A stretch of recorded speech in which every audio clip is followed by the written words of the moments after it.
ಮಲೆನಾಡು ಶಿವಮೊಗ್ಗದಲ್ಲಿ ಮತ್ತೆ ಮಳೆಯ ಅಬ್ಬರ ಶುರುವಾಗಿದೆ. ನೀರಿನಲ್ಲಿ ಸಿಲುಕಿದ್ದ ಹೊನ್ನಾವರ ಮೂಲದ ಕುಟುಂಬದ ರಕ್ಷಣೆ ಮಾಡಿದ್ದಾರೆ. ಕಾರಿನಲ್ಲಿ ಸಿಲುಕಿದ್ದ ಹೊನ್ನಾವರ ಮೂಲದವರನ್ನ ಸ್ಥಳೀಯರು ರಕ್ಷಣೆ ಮಾಡಿದ್ದಾರೆ. ಮಲೆನಾಡಲ್ಲೂ ಕೂಡ ಶಿವಮೊಗ್ಗದಲ್ಲಿ ಮತ್ತೆ ಮಳೆಯ ಅಬ್ಬರ ಶುರುವಾಗಿದೆ. ಇನ್ನು ನೀರಿನಲ್ಲಿ ಸಿಲುಕಿದಂತಹ ಹೊನ್ನಾವರ ಮೂಲದ ಕುಟುಂಬದ ರಕ್ಷಣೆಯನ್ನ ಮಾಡಿದ್ದಾರೆ ಸ್ಥಳೀಯರು. ಕಾರಿನಲ್ಲಿ ಸಿಲುಕಿದ್ದಂತಹ ಹೊನ್ನಾವರ ಮೂಲದವರನ್ನ ಸ್ಥಳೀಯರು ರಕ್ಷಣೆ ಮಾಡಿದ್ದಾರೆ. ತೀರ್ಥಹಳ್ಳಿಯಲ್ಲಿ ಉಕ್ಕಿ ಹರಿತಾ ಇದೆ ಮಾಲತಿ ಹೊಳೆ. ಮಳೆಯಿಂದ ಆಗುಂಬೆ ಸಮೀಪದ ನಾಬಳ ಸೇತುವೆ ಕೂಡ ಬಂದ್ ಆಗಿದೆ. ಉಕ್ಕಿ ಹರಿಯುವ ಮಾಲತಿ ಹೊಳೆಯಲ್ಲಿ ಈ ಕಾರು ಸಿಲುಕಿತ್ತು. ಕಾರಿನೊಳಗೆ ನೀರು ತುಂಬಿ ಮುಂದೆ ಸಾಗಲಾಗದೆ ಕುಟುಂಬ ಸಿಲುಕಿತ್ತು.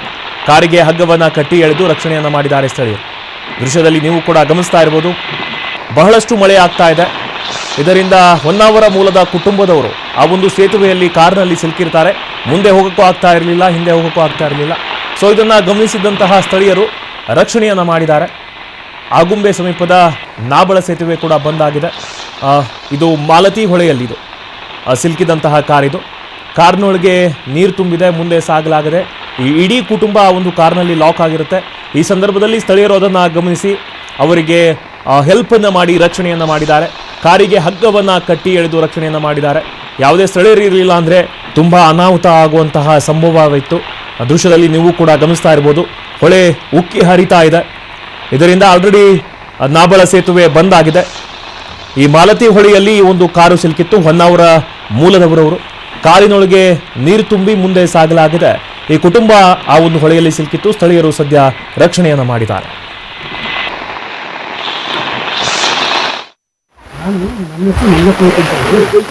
ಸೇತುವೆ ಮುಚ್ಚಿಕಬೇಕು, ಹಚ್ಚಿಕಬೇಕು, ಎರಡು ಮಾಡ್ಬೋದು. ಅದೇ ಕಡೆ ನಿರ್ಮಿಸಿದ್ದೆ ಒಳ್ಳೆಯದಾಗುತ್ತೆ. ಹೋಟೆಲ್ ಹೊರಗಡೆ ಪ್ರವಾಸಿಗರು ಬಂದಾಗ ಇಲ್ಲಿ ಪ್ರಾರ್ಥನೆ ಮಾಡಬೇಕು. ಅವ್ರು ಏನೋ ಬರ್ತಾರೆ, ಸ್ವಲ್ಪ ಗಾಡಿ ಹೋಗಿ ತಡೆಗಡೆ ಹೋಗ್ಬಿಡ್ತಾರೆ.